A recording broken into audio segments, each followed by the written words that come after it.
ने जैसे ही वो जाता बालक ने माता पार्वती को प्रणाम किया। बोला प्रणाम माते, मेरे लिए क्या आज्ञा है, मैं आपकी क्या सेवा करूं? तो माता पार्वती ने बोला देखो बेटा, मैं अभी स्नान करने जा रही हूँ, तो तुम बस यही दरवाजे पे खड़े रहना और किसी को भी अंदर मत आने देना, कोई भी गुफा के अंदर नहीं आना चाहिए। तो छोटे बालक ने बोला जो आज्ञा माते, मैं आपकी आज्ञा का पालन करूंगा। तो माता पार्वती तो चली गई नहाने और छोटा जो बालक था वो दरवाजे पे अपने खड़ा हो गया। इतने में क्या हुआ, शंकर भगवान आए पार्वती माता से मिलने, अपने घर आ गए। तो गणेश ने बोला, ये जो छोटा बालक था उसने बोला रुक जाओ, आप अंदर नहीं जा सकते। तो शंकर भगवान को लगा अरे ये तो मेरा ही घर है और ये कौन बालक है जो मुझे मेरे घर में नहीं जाने दे रहा। तो शंकर भगवान ने बोला देखो बालक, तुम कौन हो मैं नहीं जानता, लेकिन ये मेरा ही घर है, पार्वती मेरी पत्नी है, तो मुझे आप अपने घर के अंदर जाने दो। लेकिन छोटे बालक ने बोला कि नहीं, मैं सिर्फ मेरी माता की आज्ञा का पालन करूंगा और मेरी माता की आज्ञा है कि किसी को भी अंदर नहीं आने देंगे।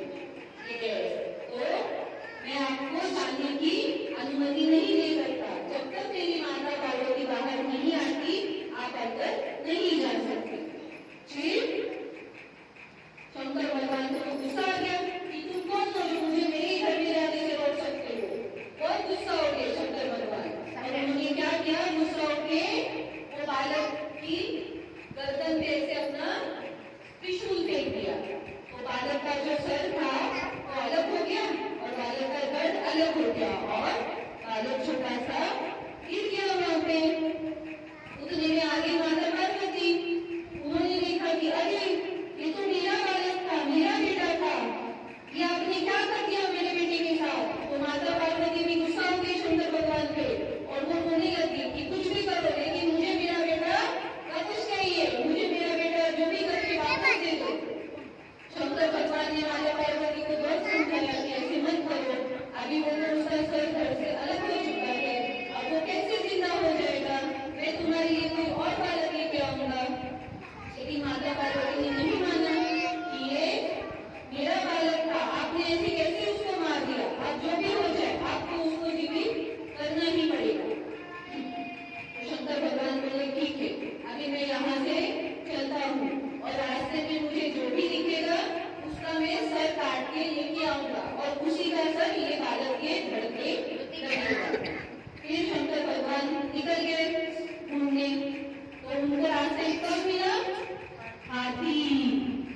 हाथी की बड़ी सूंड होती है ना, हाँ, उन्होंने हाथी की गर्दन कट कर ली और हाथी का सर लेके आ गए और फिर जो बालक था बड़ा हुआ उसके धड़ के ऊपर वो गर्दन पिटा दी और उसको फिर से ओम का जाप करके जीवित कर दिया।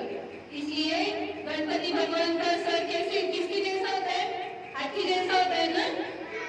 यस, इसलिए गणपति बापा को गजानन भी कहते हैं। गज मीन्स हाथी और आनंद मीन्स चेहरा, फेस। तो जिनका फेस हाथी के जैसा है वैसे गजानन। ओके, ऐसे गणपति बापा का जन्म हुआ और फिर सारे जो देव देवता थे, महाविष्णु, भगवान शंकर, ब्रह्मा जी, इंद्र,